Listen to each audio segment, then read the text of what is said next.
In case you missed it, ttartisans just announced a 35mm t2.1 cinema lens, but this lens is not like other cinema lenses on the market, especially at this price point. This lens gives you a variable bokeh option. And so I'm really excited to share this lens and what I think about this lens with you all. So we are going to take a brief look at what I think about this lens, starting first with the image quality of the lens.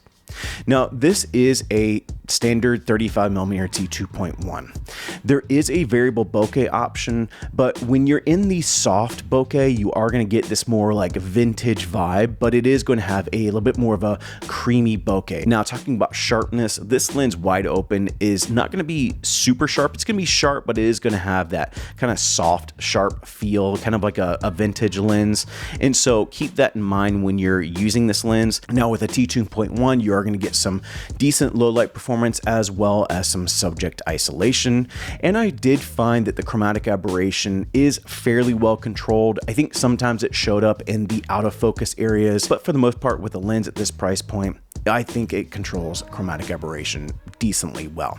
You are going to see some focus breathing, and when you do change the character of the bokeh from soft to bubble, which those are the two options, you are going to change the overall range of focus. Now, talking about the focus range, you are going to have focus markers, and there will be defined markers for the bubble bokeh versus the soft bokeh, because again, you're changing that range of focus.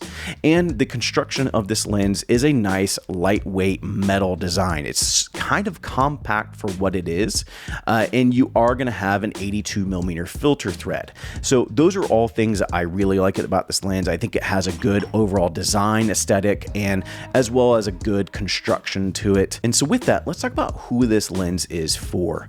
This is a lens that honestly I wouldn't recommend to everyone. I think if you're looking for that vintage detuned look on a budget, this is definitely a lens to check out. And so if you are someone that is willing to spend a few $100s to get just a different look out of a lens, then I would definitely check out the ttartisan's 35mm t2.1. And so that's it for me. I hope you guys enjoyed the video. If you have any questions about this lens, let me know in the comments below or reach out to me on Instagram and we can start a conversation there. As always, thank you for joining. Go and find your journey. Go embrace life. Peace. Today we're talking about the ttartisan's 35mm